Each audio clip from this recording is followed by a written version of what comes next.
Hoy en 20+5 recordamos la recepción de las obras del acueducto a finales de 1999, después de más de 6 años de restauración y una inversión de 1.000 millones de pesetas, 6 millones de euros. Y se advierte del problema fundamental a tener en cuenta. El problema lo produce la intemperie, o sea, estamos con una construcción que está al aire libre y días como hoy en el que hay humedad, que la temperatura baja muchísimo, que hay cambios muy fuertes de temperatura, etcétera, etcétera, pues los demás agentes, los agentes de ácidos de la contaminación, los agentes de ácidos por los animales o por lo que arrastra el viento, lo que hacen es ayudar. También hablaremos de la segregación de San Cristóbal, que hace 15 años se convertía en municipio independiente. Logro no alcanzado por otros 9 núcleos de población. Sus vecinos protagonizaron una sonora manifestación entre el Azoguejo y la delegación de la Junta. Estos pueblos han sufrido un estrangulamiento social, económico e industrial, infraestructuras, cultural y en el incremento vecinal al no tener unos planes urbanísticos adaptados a las necesidades de cada núcleo. También recordaremos las serias diferencias que surgieron en el seno del PSOE en la elaboración de las listas para las elecciones generales de 2000. La Ejecutiva Provincial propone a Pedro Álvarez de Frutos como número 1 al Congreso. Ferraz impone a María Teresa Fernández de la Vega. No hay ni una sola justificación para hacer esa sustitución. Primero, porque la candidatura que yo encabezaba estaba avalada por el 80% de los miembros del Comité Provincial que representan a todas las agrupaciones locales. Y volveremos a ver el enterramiento de los restos de San Juan de la Cruz en su sepulcro del convento de los Carmelitas. Fue en diciembre de 1992, después de que durante unos meses un equipo de científicos los estudiase y acondicionase para garantizar su futura conservación.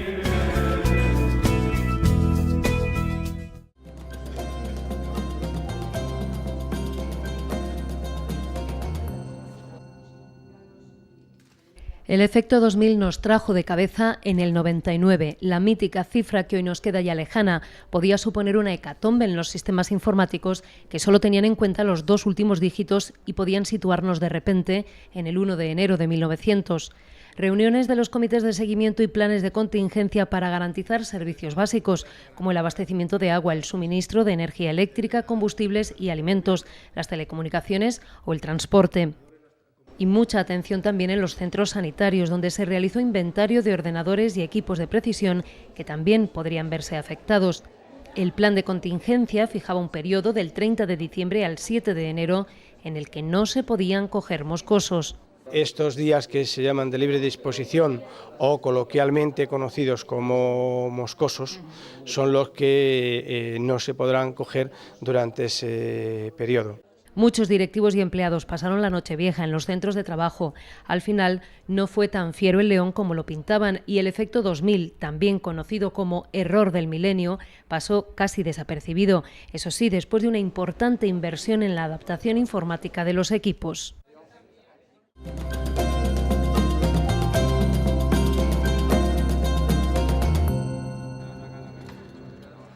Noviembre de 2004, la Ejecutiva Federal del PSOE se reúne en Segovia. En la ciudad se dan cita los máximos responsables del Partido Socialista, bajo la presidencia de José Luis Rodríguez Zapatero. Aquí se constituye el Consejo Territorial integrado por los presidentes autonómicos y secretarios regionales. El equipo de gobierno municipal reúne a las asociaciones de vecinos para que decidan el uso de 1,5 millones de euros, estableciendo prioridades de inversión. Es el experimento de los presupuestos participativos, que no cuajó. A petición de los vecinos de la Albuera se celebra una jornada informativa sobre crematorios. Por entonces, el equipo de gobierno tenía pensado construir uno junto al cementerio y que la gestión corriese a cargo de una empresa mixta. La empresa municipal tendría que absorber toda la problemática de cementerios, Segovia, repito, barrios incorporados, abordarlo de una forma total ya y global, no como hasta ahora, que sabemos que hay una herencia muchos años atrás, dejando este tema un poco olvidado y un poco al margen. Hay verdaderos problemas. El PP no estaba de acuerdo con el lugar elegido para el crematorio. Se puede hacer privado, no estamos en contra tampoco de que haga un crematorio público, ni mucho menos, pero se tiene que hacer en otro sitio. No se puede hacer entre 3 barrios. Creo que la ciudad tiene sitios de sobra, y si no, como digo, dentro de un año o 2 tendrá suelo, muchísimo suelo público, el ayuntamiento por las afueras y por otros sitios. Tampoco estaban de acuerdo los vecinos de la Albuera. Finalmente se descartó la ubicación. Durante todo este año no se deja de hablar de las obras en el edificio de la antigua Unión Previsora. Según los informes municipales, no hay exceso de volumen. No hay en el informe conclusión alguna que lleve a pensar que hay que suspender la obra por agresión al patrimonio. El ayuntamiento entiende que no hay motivo para paralizar las obras, aunque negocia con la promotora para rebajar una planta a cambio de terrenos. Llega a ofrecer 1 millón de euros por todo el edificio. Es una actuación que este equipo de gobierno está intentando solucionar desde un primer momento. Es una actuación heredada de gobiernos anteriores, donde estaban gobernando el Partido Popular. Finalmente, es la Junta la que paraliza las obras en diciembre. Parece que hay un exceso de obra. Será preciso, por tanto, ahora valorar técnicamente qué es lo que ha ocurrido y reconducir la situación del edificio por los cauces habituales. Desde esa concejalía, ni una mala palabra ni una buena acción.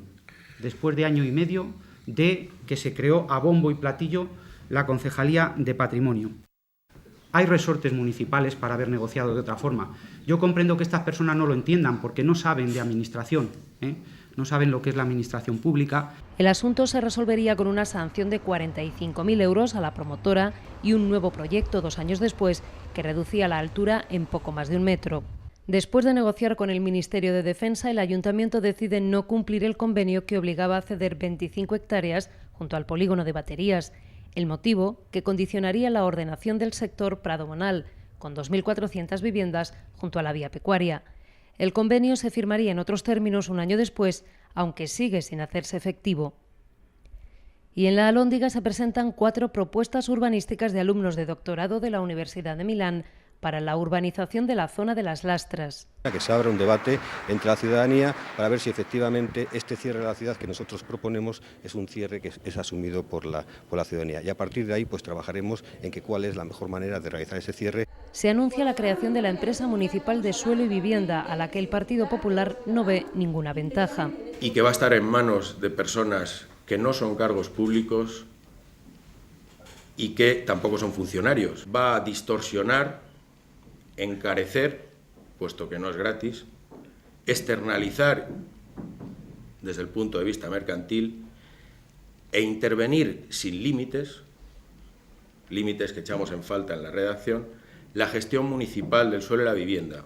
El enfrentamiento entre PP y PSOE se hace patente en el pleno de ese mes de diciembre, cuando el equipo de gobierno somete a votación un informe que acusa a corporaciones anteriores de no controlar el patrimonio municipal. Ha habido desidia por parte de los políticos que han controlado este ayuntamiento. Ya hemos encontrado el talante, que significa el linchamiento político de las anteriores corporaciones municipales. Esto es un ataque radical al sistema democrático, es una política revisionista, revanchista. Si usted somete esta votación, nosotros, como le he comentado, nos saldremos del pleno. Podemos tapar lo que ustedes quieran. Podemos incluso obviar los gobiernos anteriores, de quienes eran, de quienes no eran. Pero los hechos no podemos negarles, porque ahí están. Cuando deje de ser alcalde, seguramente, pues alguien vendrá diciendo que el alcalde anterior, pues, no hizo lo suficiente en XXXX y yo asumiré esa responsabilidad. Precisamente del área de patrimonio municipal se hace cargo el concejal socialista que toma posesión en ese pleno. Javier Arranz sustituye a Rosa Moro. Se inaugura un nuevo espacio municipal. En la calle del Vallejo abre sus puertas la Casa Joven de Segovia. Que sepan que tienen su casa, que es lo importante. Que sepan que aquí tienen donde disfrutar los jóvenes, donde poder dialogar, poder confrontar ideas y disfrutar de eso, de la juventud. Todo aquello que vaya encaminado desde el ayuntamiento, desde las instituciones públicas a favorecer sitios en los que la juventud se pueda juntar y pueda realizar actividades, pues es una buena idea. Yo creo que hacía falta algo para los jóvenes, ¿sabes? Algo, no sé, donde se pueda juntar la gente y compartir cosas. Parece bien como alternativa a todo el ocio que hay, que aquí en Segovia casi siempre hay bares. Poco después se encienden las luces de Navidad, después de unas semanas de polémica con los comerciantes. El presupuesto destinado a este fin les parece insuficiente y deciden no colaborar económicamente. El ayuntamiento elige por su cuenta los lugares en los que instalar la decoración. Si preguntamos a los vecinos de los barrios, que ellos salen menos a los medios a decir que están enfadados o contentos, van a decir que por una vez en la vida, y aunque sea de una manera sencilla, algo les toca de decoración navideña en sus barrios. Ellos también tienen derecho. Los comerciantes, por su parte, colocan estos carteles en sus establecimientos. El alcalde nos ha dejado a oscuras. Los compositores del himno a Segovia, Carlos Martín Crespo y Luis Martín García Marcos, dan nombre desde este mes a los antiguos jardines del Policlínico. En la Embajada de Francia en España, el entonces diputado del PP por Segovia, Jesús Merino, es nombrado Caballero de la Legión de Honor de la República Francesa.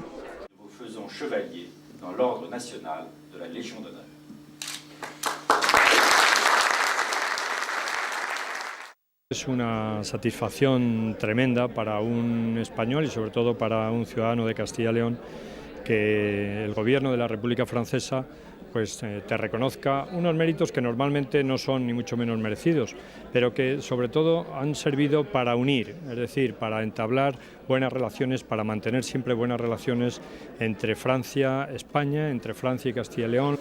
El Partido Popular de Segovia celebra su 8º congreso, en el que Francisco Vázquez es elegido de nuevo presidente provincial para iniciar su 2º mandato. Necesitamos convencer, ser fiables y ser fieles en nuestros planteamientos.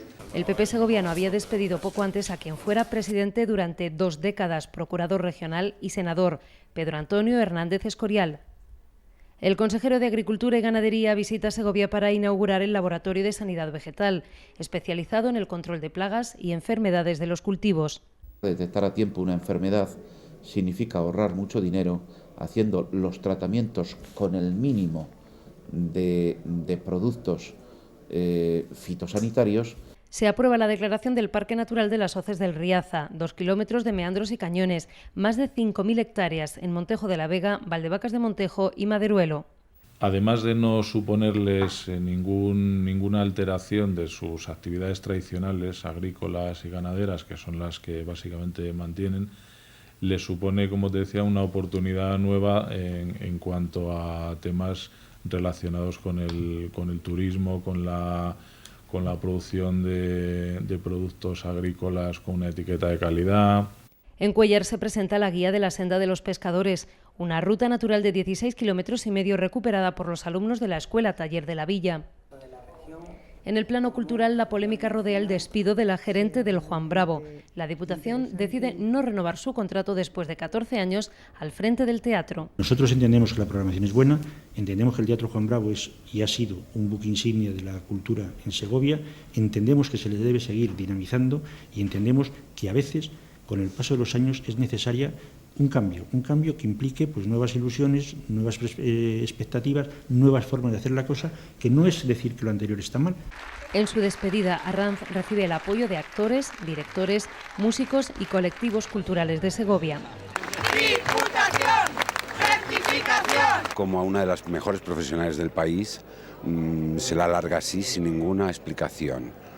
No comprendo nada. Con la cabeza alta, salgo por la puerta grande y lo que nunca hubiera podido soñar es que esto iba a pasar, y pasa aquí, en Segovia. Y cientos de personas acuden en el frontón Segovia al concierto de Fito y los Fitipaldis. Le seguimos a todos lados. Es lo mejor. Mola un huevo. Merece la pena.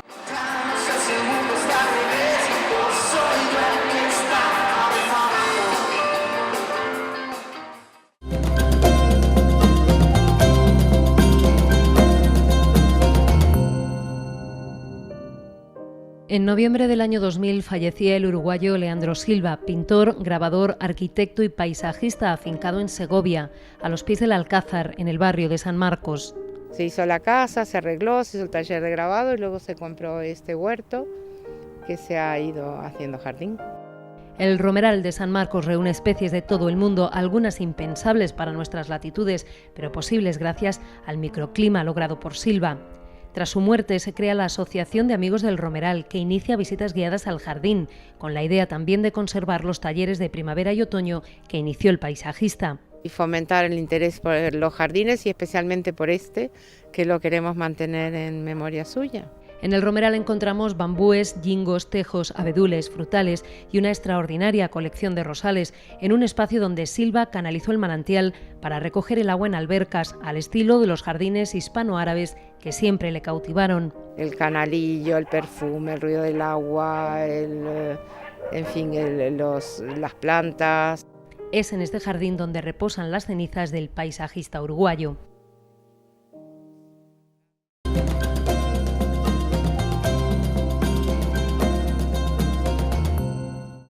Hace 20 años, en el mes de diciembre de 1994, tomaba posesión el nuevo gobernador civil de Segovia. Pedro Luis Piñeiro había sido representante sindical en los Altos Hornos de Vizcaya. Se ultimaban las obras que el ayuntamiento acometía para acondicionar la calle del Coronel Resac. Después de 50 años integrada en las instalaciones militares del regimiento, iba a ser abierta al tráfico en virtud del convenio firmado con el Ministerio de Defensa. Y comenzaban los trabajos para ensanchar la entrada a Segovia por la carretera de la Granja. En la cual se va a construir una avenida que asuma ya todo el tráfico que por esa vía, no solamente de circulación, sino peatonal también, ¿no? Los taxistas de la ciudad, 48, protagonizaban un paro parcial para mostrar su preocupación por la falta de seguridad. Un día antes habían muerto 2 compañeros en Madrid en sendos asaltos. En Segovia, aseguraban, sufrían solo pequeños robos, pero pedían más vigilancia de las policías nacional y local. El año 94 terminaba convulso en la Federación de Empresarios. Por entonces la presidía Carlos Gila Lorenzo, cuestionado desde unos meses atrás. La patronal había presentado un plan de viabilidad económica, reducido gastos y refinanciado la deuda, pero los presupuestos presentados por la directiva no fueron aprobados. Construcción e Industrias Químicas abandonaron además la FES. En la Cámara de Comercio, parte de los plenarios entendían que Octaviano Palomo no podía compatibilizar la presidencia de la entidad con la de Caja Segovia, que acababa de asumir, aunque un informe de la Junta dijo lo contrario. Y el Gobierno regional creaba la Gerencia de Servicios Sociales ante la llegada de nuevas competencias. Sirviera para gestionar ágilmente, tal como hasta ahora se viene haciendo, todo lo que en concepto de inserso se transfiriera a esta comunidad autónoma. Acababa de nacer en Segovia la Federación de Minusválidos, que a finales de año celebraba una mesa redonda para exponer sus necesidades. Pedían ser consultados en todo lo que tuviese que ver con eliminación de barreras arquitectónicas, el rebaje de bordillos, la adaptación de los autobuses urbanos y la vigilancia de las plazas de aparcamiento reservadas a personas con discapacidad. Se celebraba el té benéfico de la Asociación Española contra el Cáncer, con la participación de más de 100 personas y una recaudación de 230.000 pesetas, en euros más de 1.200. Y la Selección Nacional de Fútbol Sala elegía Segovia para preparar los partidos de clasificación de la Eurocopa, en la que España saldría campeona. Era la selección de Paulo Roberto y Vicentín, por entonces estrellas en el Pozo de Murcia y en el combinado nacional, y el Caja Segovia empezaba a despuntar. Que son un equipo muy difícil. Un equipo muy difícil, que defiende muy bien, que tiene jugadores eléctricos, y al decir eléctricos me refiero a que son muy rápidos, las transiciones las realizan muy rápidas. Siempre, cuando se juega con Caja Segovia no se sabe qué se va a hacer. A finales de 1994 se resolvía el contrato de la obra de la piscina cubierta, que llevaba un tiempo parada. La Junta aprobaba el gasto correspondiente para continuar los trabajos, aunque las instalaciones no se abrirían hasta 4 años después. Las obras que sí comenzaron fueron las de la segunda fase de la restauración de la catedral. Y empezaron los estudios para valorar la rehabilitación del castillo de Turégano, cedido por 30 años por el obispado al ayuntamiento de la villa.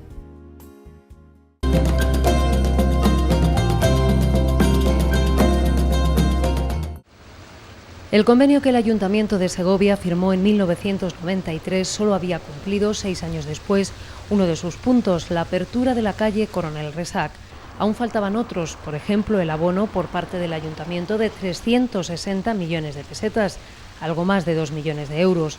Entregado este dinero, el director de la Gerencia de Infraestructuras de Defensa y el alcalde de Segovia firman la revisión del convenio y la ciudad recibe en propiedad la parte norte, el cuartel del Alto de los Leones.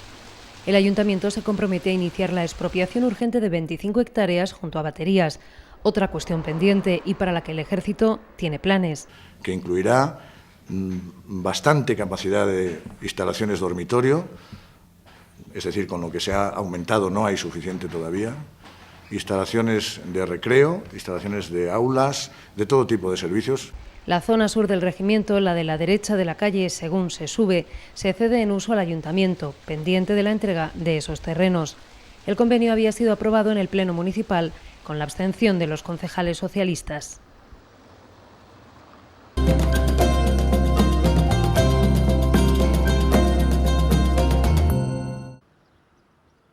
En noviembre de 1999 se aprueba la segregación de San Cristóbal. Con 1.524 habitantes censados, deja de depender del Ayuntamiento de Palazuelos de Eresma. La Diputación debe nombrar una gestora para que dirija el nuevo consistorio hasta las siguientes elecciones municipales, que no se celebrarían hasta 2003. Al frente estaría Gabino Arranz, por entonces alcalde de Palazuelos, cargo que dejaría unas semanas después junto al resto de concejales del Grupo Independiente de San Cristóbal, dejando la alcaldía de Palazuelos en manos de Domingo Asenjo, de Izquierda Unida. No tienen la misma suerte otros 9 núcleos segovianos que llevaban tiempo también reclamando su segregación. Sus representantes se reúnen con el consejero de Presidencia, que les anima a presentar recurso contra la negativa de la Junta.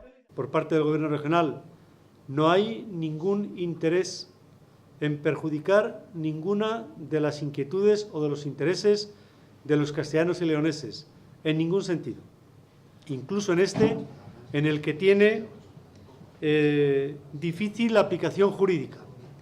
Pero vamos a ver si somos capaces de, con la argumentación que se hagan los recursos, poder interpretar decisiones distintas y así poder satisfacer las inquietudes de estos regidores municipales. Una solución que no les convence. Días después protagonizan una manifestación en la capital. Vecinos de Revenga, Narros, Chatún, Arroyo y Campo de Cuéllar, Montuenga, Gemenuño, Paradinas, Villoslada y Carbonero de Ausín piden a la Junta ¡Independencia! ¡Independencia ya! Es el 6 de diciembre y por eso piden ese día más que ningún otro el amparo de la Constitución española. Su decisión, denegando nuestra segregación, es comparable a la dictada por un juez al obligar a vivir juntos a un matrimonio, aunque ellos no lo quieran.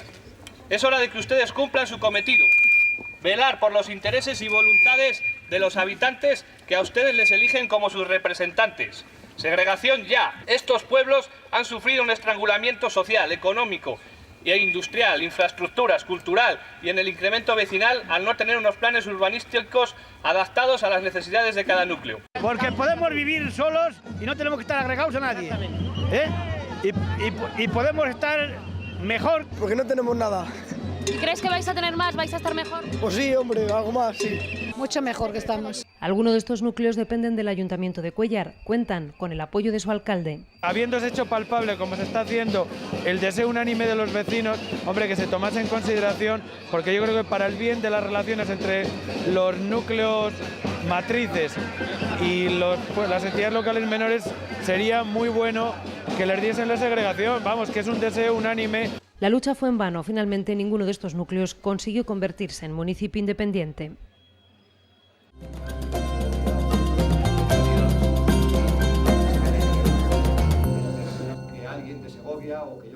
El 2000 es año de elecciones generales y la elaboración de las listas se complica en Segovia. Unos meses antes, como candidato al Congreso, la Ejecutiva Provincial coloca a Pedro Álvarez de Frutos, secretario de la Agrupación Local de Segovia. Según algunos destacados alcaldes socialistas de la provincia, se desprecia a la exministra Ángeles Amador, que había sido diputada por Segovia en la anterior legislatura y que ahora iba de número 2 en Madrid. A mí me da auténtico pánico el ridículo tan espantoso que está haciendo la Ejecutiva Provincial del Partido Socialista en Segovia a todos los niveles. A nivel de los afiliados, por no tener ni siquiera en cuenta lo que dicen las agrupaciones locales. A nivel regional, por tener que rectificar y de manera enérgica la Ejecutiva Regional lo que aquí se ha decidido. Y a nivel federal, porque fruto de esa decisión ha sido la rectificación inmediata acogiendo en el seno de otra candidatura, de otra lista, a esa persona. Aunque la versión de la Ejecutiva Provincial es diferente. La señora Amador se postula para quedarse fuera de la lista en aras de que don Octavio Cantalejo pase a la lista del Senado. Lo que se interpreta como una maniobra para desestabilizar la agrupación provincial. Finalmente, la Ejecutiva Federal desde Ferraz echa atrás la candidatura de Pedro Álvarez. No hay ni una sola justificación para hacer esa sustitución. Primero, porque la candidatura que yo encabezaba estaba avalada por el 80% de los miembros del Comité Provincial que representan a todas las agrupaciones locales. Y la elegida, luego sería 4 años diputada por Segovia, es María Teresa Fernández de la Vega. Luego les vamos a hablar de las primeras pruebas de funcionamiento de la planta de tratamiento de residuos de Los Huertos, centro neurálgico de un nuevo sistema de gestión de residuos. Es el sistema más general para adaptarse a cualquier basura que llegue. De todo. Hombre, lo que hace falta es que cuanto mejor sea la recogida en origen, menos hará falta aquí separar de la otra parte. Una planta que arrastraba polémica desde la elección de la parcela. En esos días el debate político se centraba en un error que había llevado a iniciar las obras en terreno equivocado, a incluir en el solar 2 hectáreas que no correspondían. El error nace del año 97 y sale desde la medición o la medida que se tomaron concretamente por parte de los técnicos nuestros de aquí. También recordaremos la recepción de las obras del acueducto a finales de 1999, después de más de 6 años de restauración y una inversión de 1.000 millones de pesetas, 6 millones en euros de hoy. Y el enterramiento de los restos de San Juan de la Cruz en su sepulcro del convento de los Carmelitas, después de ser sometidos a estudio científico. La forma que tenían los músculos de los hombros, que todavía se podían ver, indicaba una persona que había cargado pesos fuertes, pesados desde joven. El enterramiento se llevó a cabo después de una misa concelebrada por más de medio centenar de sacerdotes y a la que asistieron religiosos carmelitas de todo el mundo.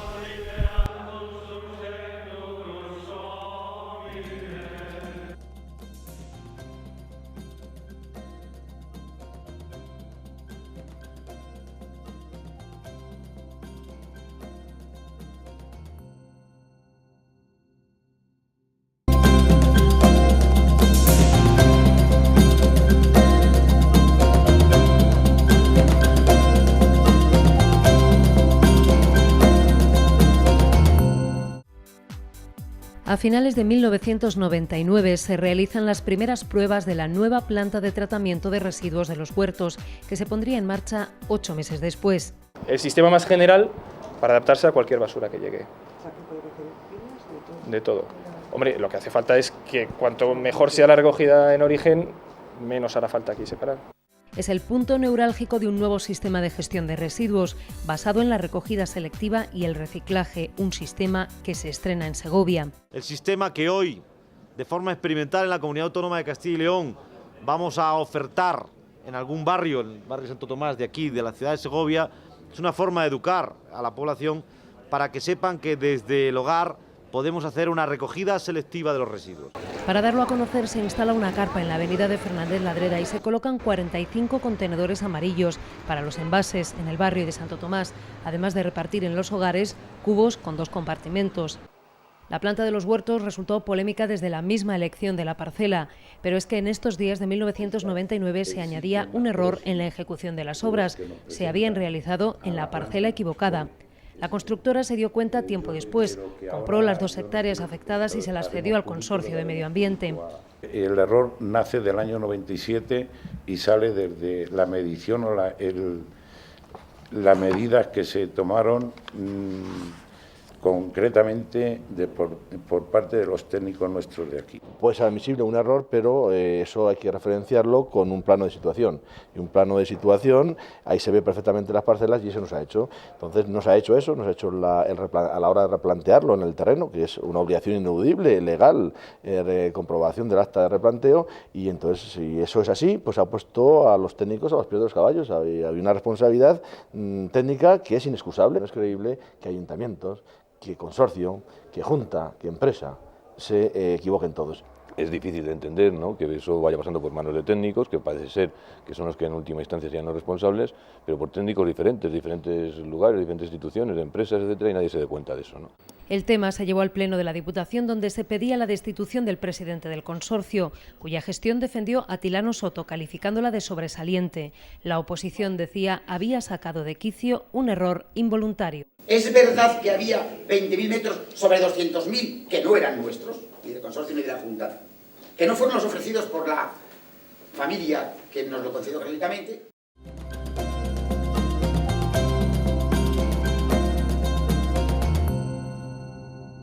A finales de 1999 se dan por concluidas las obras de restauración del acueducto. Habían comenzado 7 años antes. Los trabajos habían costado 1.000 millones de pesetas, 6 millones en euros de hoy. La Junta aportó el 70%, el resto la Fundación Caja Madrid. Se actuó en 25.000 sillares, con limpieza exterior, microcosido con acero o fibra de vidrio y sellado de fisuras. La intervención comenzó tras un estudio que en 1992 dio la voz de alarma sobre el estado del monumento y llevó a cortar el tráfico bajo sus arcos, tráfico que sigue siendo su principal enemigo. El acueducto tiene tanta masa, tanto volumen, tanto peso, que la vibración de los vehículos apenas se entera, ¿no? Sin embargo, la contaminación sí que ese ambiente ácido mezclado con la intemperie sí que deterioraba los sillares, ¿no? 500 de esos sillares estaban aparentemente huecos, por eso se rellenaron. Se repusieron además 2.500 metros de mampostería del muro superior y se restauraron las 2 casetas de decantación. Además, se cubrió la piedra con un revestimiento exterior. Hemos hecho al final unos tratamientos, que ya lo hemos extendido a todos los sellados que hacemos, de terminar los sellados con resinas acrílicas que no amarillean con la luz, son muy estables, de modo que ahora mismo prácticamente son imperceptibles las reparaciones. Y se dan instrucciones para el correcto mantenimiento de un monumento que tiene, insiste el arquitecto, un problema principal. El problema lo produce la intemperie, o sea, estamos con una construcción que está al aire libre y días como hoy en el que hay humedad, que la temperatura baja muchísimo, que hay cambios muy fuertes de temperatura, etcétera, etcétera, pues los demás agentes, los agentes de ácidos de la contaminación, los agentes de ácidos por los animales o por lo que arrastra el viento, lo que hacen es ayudar. También terminan las obras de reconstrucción del cubo de la muralla, que se había derrumbado un año antes por una falla del terreno. Se emplearon más de 1.000 metros cúbicos de hormigón en rellenar grietas y huecos. También se cosió la piedra y la roca con barras de acero. Ya cuando ha estado todo bien afianzado, por detrás se le ha puesto un forro también a la muralla para que no se desmoronase, porque como atrás tenía tierra estaba muy mal. Y ya poco a poco se ha ido levantando el cubo con las mismas piedras antiguas, pero no se ha reconstruido macizo como era el inicial, pues porque no hacía falta y para no sobrecargar demasiado. La muralla no presentaba un mal estado de conservación, otra cosa era la roca sobre la que se asienta. Debería prepararse un plan de intervención o lo que se llama a veces un plan director, ¿no?, de la muralla, que estableciera unas prioridades. Precisamente la muralla, aunque en otro punto en los jardines de San Juan de los Caballeros, sufre la acción de los vándalos, que derriban una de las almenas. Los restos caen a la escalera que comunica con el Paseo de Santo Domingo. Más actos contra el patrimonio. Aparece decapitada la estatua de Andrés Laguna que preside la plaza del mismo nombre, una obra de Florentino Trapero que fue costeada en 1959 por suscripción popular. A esto se suma la preocupación de los comerciantes de la calle Real por los resultados de cada fin de semana: escaparates rotos, papeleras quemadas. La vigilancia está mayor, procuraremos poner dentro de nuestras posibilidades toda la que podamos. Pero evidentemente no puedo hacer una plantilla de policía municipal que supere nuestras posibilidades económicas. El vandalismo también llega a colegios como el Eresma, en la Albuera. Ocurre cada fin de semana y terminan denunciándolo en comisaría. Piden más vigilancia policial. Que nos destrozan cristales, paredes, puertas, canalones, queman las paredes. Se pone en marcha el plan de excelencia turística con una previsión de invertir más de 600 millones de pesetas, casi 4 millones de euros, en 3 años. Principalmente en cuanto a la mejora del uso urbano, en la mejora del servicio público, en la creación de nuevos productos turísticos, en la dinamización del sector empresarial involucrado con el panorama turístico. El Ayuntamiento de Segovia tiene todo listo para trasladar a la Casa de Abraham Señor, hoy sede de las Concejalías de Cultura y Patrimonio, la Oficina de Urbanismo. En ese momento ocupaba unos locales alquilados a la FES junto a la subdelegación del Gobierno. Pero en el último momento desiste del traslado ante la oposición de la Junta y el Ministerio de Cultura. Es lamentable que este ayuntamiento, teniendo un inmueble, siga pagando rentas altas con cargo al contribuyente. Lo que sí se traslada es la agencia tributaria. Las oficinas se ubican en el Seminario, mientras se acometen las obras de rehabilitación del Palacio de Arias Dávila. Al menos en lo que se pueda, porque quedan muy pocos elementos originales del mismo, y a su vez que sea mucho más funcional para los servicios y de mayor atención al público. Se pone en marcha como experiencia piloto el autobús nocturno, el Búho, que funciona durante un fin de semana entre las 11:30 de la noche y las 4 de la madrugada. Lo utilizan sobre todo adolescentes de los barrios de La Albuera y Nueva Segovia. Intensas nevadas y temperaturas de menos de 5 grados bajo cero complican la circulación en la capital, donde llega a cortarse el acceso al Hospital General desde la rotonda de la comisaría. Los agentes de la Policía Nacional se movilizan en estos meses con concentraciones en las que piden equiparación salarial con policías autonómicas y locales. El Gobierno ha incumplido su propio programa electoral en cuanto al proyecto de homologar las retribuciones de las fuerzas y cuerpos de seguridad del Estado con las policías autonómicas y locales. Y un encierro en comisaría, con el que también protestan contra otras medidas previstas en la llamada Ley Policía 2000, como las pagas por productividad. Tenemos los jefes que cobran, por estar sentados en los sofás, que cobran 250.000 pesetas o 30.000 pesetas y a nosotros nos quieren pagar por objetivos. Creemos que es un mal sistema de pago. Creemos que lo lógico sería que nosotros estamos en la calle y ya tenemos bastante con estar en la calle. Creemos que nosotros no nos tienen que incentivar para hacer nuestra labor, que bastante profesionales somos. También se encierran varios componentes de la Junta de Personal de Educación. Representantes de los sindicatos Comisiones Obreras CGT y STES pasan 36 horas en la dirección provincial, hasta que son desalojados por la policía. A la 1:05, 1:10 de la madrugada, entraron los efectivos de la policía a decirnos que entraron con Florencio Robledo a la cabeza, hay que decirlo, a decirnos que sentía mucho adoptar esa decisión, pero que nos iban a desalojar y nos había puesto una denuncia por allanamiento de morada. Se celebra el penúltimo sorteo de quintos de la historia de España. Entran en caja 286 jóvenes, un 50% menos que el año anterior. El anuncio de la profesionalización del Ejército hace aumentar la petición de prórrogas y a ello se suma el incremento de la objeción de conciencia. En este final del año 1999 se detecta peste porcina africana en el sur de Portugal y se cierran las fronteras a la entrada de este ganado, aunque a Segovia llegan 423 animales procedentes de esa zona, a explotaciones de Cantalejo, Carbonero el Mayor y Cuellar. Están aisladas, están en estos momentos sin poder, lógicamente, sacar animales de esas explotaciones y se están haciendo todos los chequeos serológicos, de algunas ya están hechas, está saliendo todo negativo. Unos días después se levanta la orden de inmovilización. Las serologías se han terminado todas, el resultado de todas ellas es negativo y por tanto creo que la mejor noticia que podíamos tener. Los agricultores denuncian la desidia de las administraciones que hace, dicen, peligrar el proyecto Cultura de la Huerta de Agricultura Integrada. Se están cansando y se están planteando abandonar. Y los responsables de esos posibles abandonos son las medidas del Ministerio de Agricultura y la dejadez de la Junta de Castilla y León en sus funciones. Y que luego no vengan lloriqueando diciendo que no hay gente en el medio rural. En La Cuesta, los vecinos celebran la recuperación de su iglesia después de 20 años.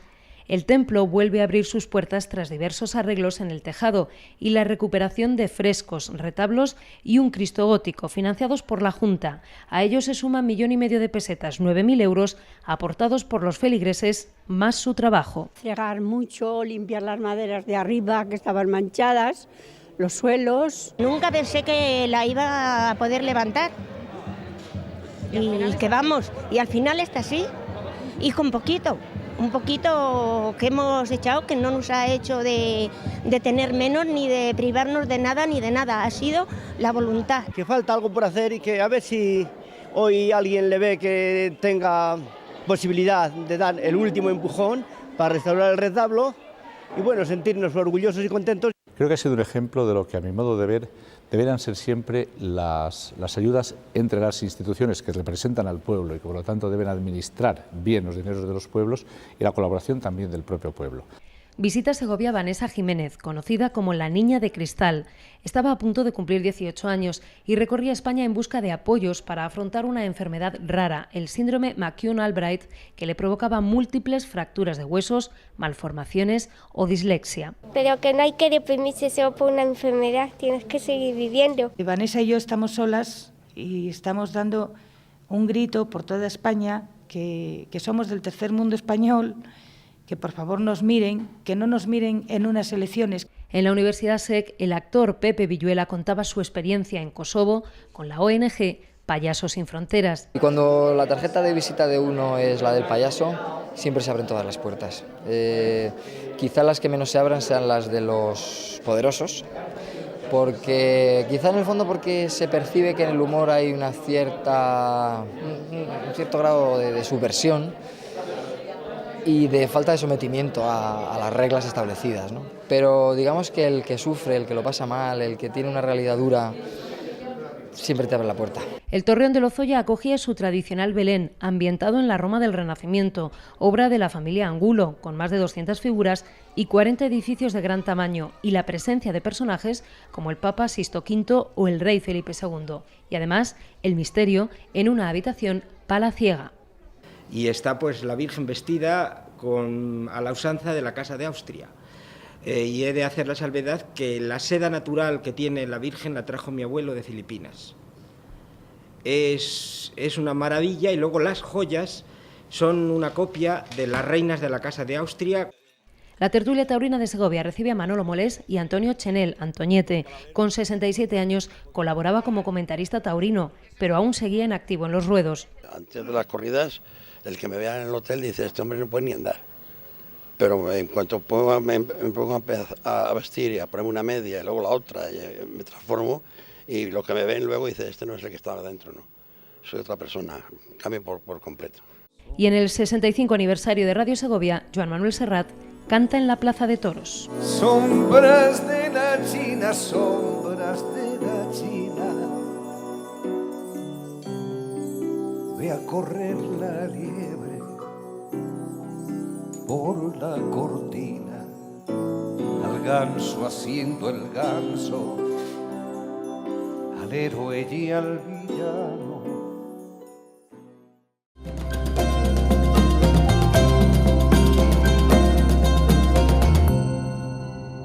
El 14 de diciembre de 1990 se abría en Segovia el año sanjuanista, que culminaría un año después, cuando se cumplieran 4 siglos de la muerte de San Juan de la Cruz.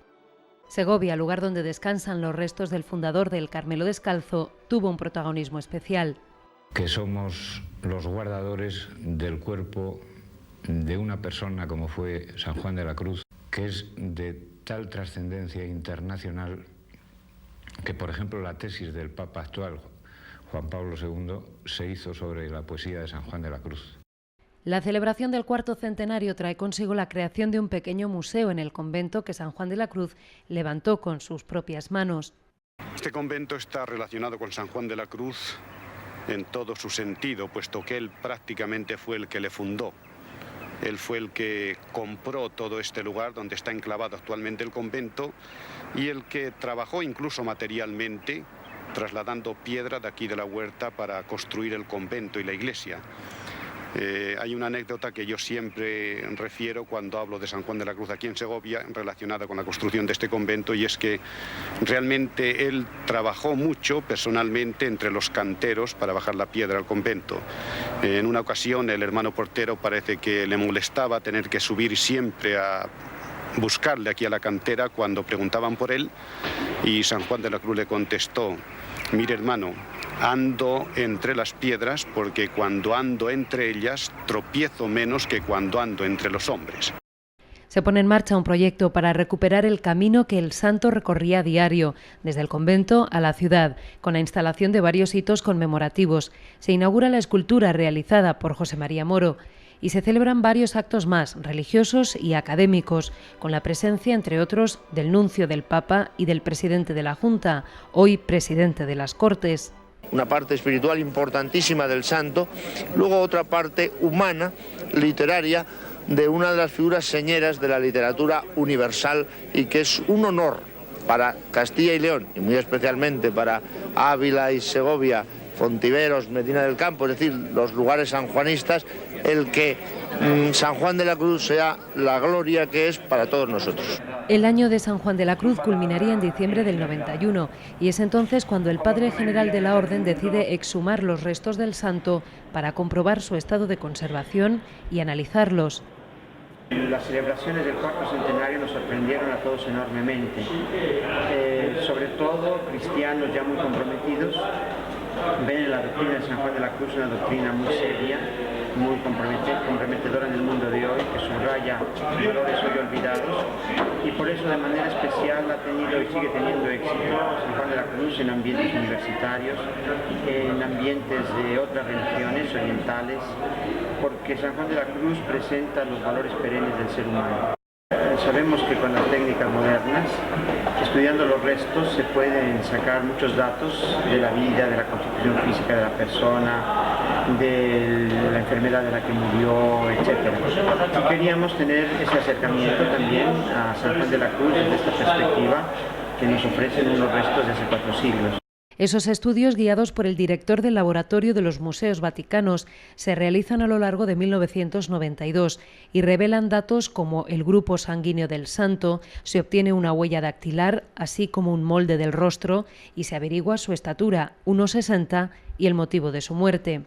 Se ha descubierto, por ejemplo, que murió de erisipela, ¿no? Una infección que invadió. Se ha descubierto que trabajó trabajos manuales pesados desde su infancia, porque la forma que tenían los músculos de los hombros, que todavía se podían ver, indicaba a una persona que había cargado pesos fuertes y pesados desde joven. El 14 de diciembre de ese año, en la fiesta de San Juan, los restos vuelven a su lugar en el convento carmelita.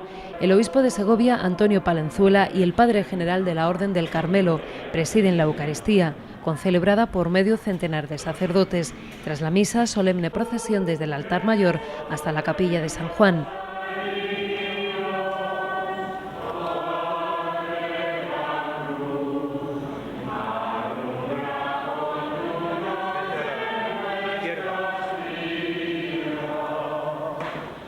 Los restos, a los que se había aplicado un tratamiento para facilitar su conservación, se habían depositado en una nueva urna, fabricada en madera de enebro, con los escudos de la Orden del Carmelo y del Obispo de Segovia.